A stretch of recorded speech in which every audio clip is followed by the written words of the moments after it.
Hi అండి, నమస్తే. Welcome back to our channel. ఈరోజు స్పెషల్ పన్నీర్ దమ్ బిర్యానీ అండి. వెజ్ వాళ్ళకి నాన్ వెజ్ బిర్యానీలకి ధీటుగా ఉండేది పన్నీర్ బిర్యానీ అనే చెప్పాలి. అలాగే టేస్ట్ కూడా చాలా బాగుంటుంది. ప్రాసెస్ కూడా చాలా ఈజీ అండి. సింపుల్గా ఈ పన్నీర్ బిర్యానీని ప్రిపేర్ చేసేసుకోవచ్చు. దీన్ని ఎలా తయారు చేసుకోవాలో వీడియోలోకి వెళ్ళి చూసేద్దాం పదండి. నేను ఒక బౌల్లోకి ఒక 2 గ్లాసుల వరకు బాస్మతి రైస్ తీసుకుని వీటిని ఒక 2 సార్లు శుభ్రంగా వాష్ చేసుకుని తీసుకున్నానండి.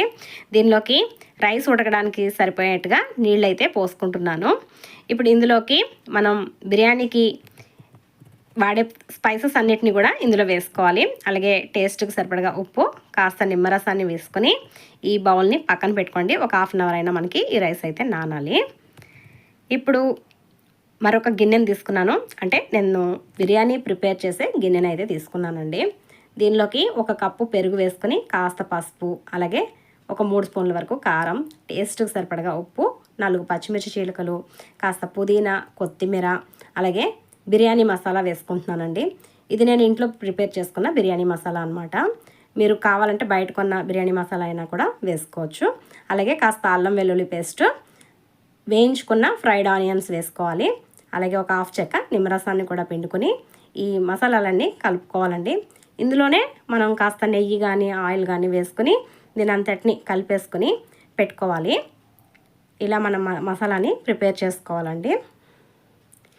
ఇప్పుడు మరొక బౌల్ తీసుకుని దీనిలోకి ఒక 2 స్పూన్ల వరకు పెరుగు వేసుకోవాలి. ఇందులోకి కాస్త పసుపు, కాస్త కారం, కాస్త ఉప్పు, అలాగే కొంచెం మసాలా, గరం మసాలా వేసుకొని వీటిని ఒకసారి ఇలా మిక్స్ చేసుకోవాలండి.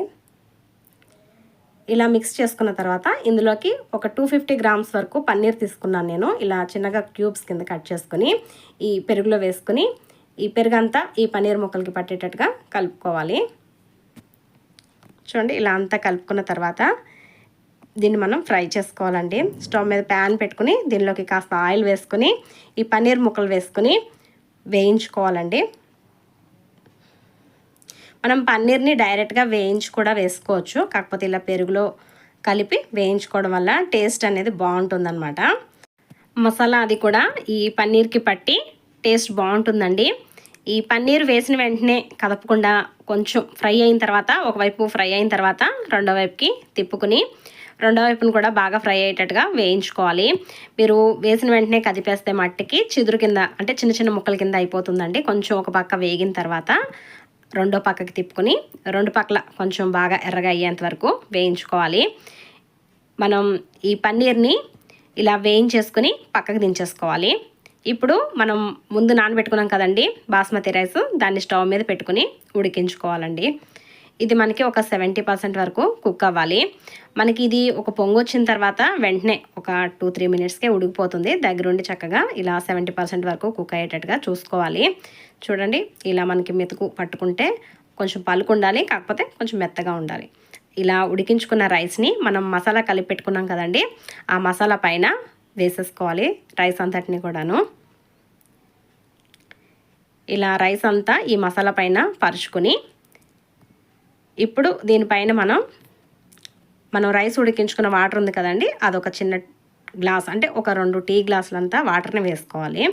అలాగే సన్నగా కట్ చేసుకున్న కొత్తిమీర, పుదీనా, అలాగే ఫ్రైడ్ ఆనియన్స్ని కూడా వేసుకుని ఇప్పుడు దీనిపైన మనం వేయించి పెట్టుకున్న పన్నీర్ని వేసుకోవాలి. పన్నీర్ని అడుగున వేసామనుకోండి, అది మనకి రైస్ కలుపుకునేటప్పుడు కొంచెం చిదిరి అయిపోతుంది, అలాగే మాడిపోయే ఛాన్స్ కూడా ఉంటుంది. ఇలా పైన వేసుకున్నాం అనుకోండి బాగుంటుందన్నమాట. చక్కగా పీసెస్ కలుపుకునేటప్పుడు అది కూడా చూసుకుని జాగ్రత్తగా కలుపుకోవచ్చు.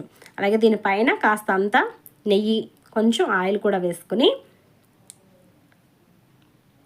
స్టవ్ మీద పెట్టుకుని ఇలా అంచులు వెంబడి మీరు ఏదైనా తడి క్లాత్ కానీ, అంటే ఆవిరి అనేది బయటకు పోకుండా, లేదా నేనైతే ఒక పేపర్ తీసుకుని రోల్ చేసుకుని తడిపేసి చుట్టూ పెట్టుకుని దీని మీద ప్లేట్ మూత పెట్టి పైన బరువు పెట్టుకున్నానండి, ఆవిరి అనేది బయటకు పోకుండా. ఇది మనం ఒక 20 మినిట్స్ పాటు మీడియం ఫ్లేమ్లో ఉడికించుకుంటే మన పన్నీర్ దమ్ బిర్యానీ అనేది రెడీ అయిపోతుందండి. నేను ఒక 20 మినిట్స్ పాటు ఉడికించుకుని దీన్ని ఒక 10 నిమిషాల పాటు అట్లానే వదిలేసాను. వదిలేసిన తర్వాత ఇప్పుడు మీకు మూత తీసి చూపిస్తున్నాను చూడండి. దీన్ని కొంచెం పైకి కిందికి ఇలా మిక్స్ చేసుకోవాలి. చూడండి, రైస్ అనేది ఎంత పొడి పొడిగా చక్కగా వచ్చిందో. అలాగే టేస్ట్ కూడా చాలా బాగుంటుందండి. మా ఇంట్లో ఈ పన్నీర్ బిర్యానీకి ఫ్యాన్స్ ఎక్కువ అనమాట. చాలా టేస్ట్గా బాగుంటుందండి. నేను ఆర్టిఫిషియల్ కలర్స్ ఏవి కూడా దీంట్లో యూజ్ చేయలేదు. బయటకి కలర్ అయితే చూడడానికి బాగానే ఉందండి. వీడియోలో మీకు ఎట్లా అనిపిస్తుందో కానీ టేస్ట్ అయితే ఎక్సలెంట్ ఉంటుంది. వేడివేడిగా ఈ బిర్యానీని ఇలాగే తినేయచ్చు, లేదు అంటే రైతాతో కూడా సర్వ్ చేసుకోవచ్చు. ఇది ఫ్రెండ్స్ ఈరోజు వీడియో. ఈ పన్నీర్ దమ్ బిర్యానీ వీడియో మీకు నచ్చిందని అనుకుంటున్నాను. నచ్చితే ఒక లైక్ చేసి మరిన్ని ఇంట్రెస్టింగ్ రెసిపీస్ కోసం నా ఛానల్ని సబ్స్క్రైబ్ చేసుకోండి. మరొక మంచి వీడియోతో మేము ముందు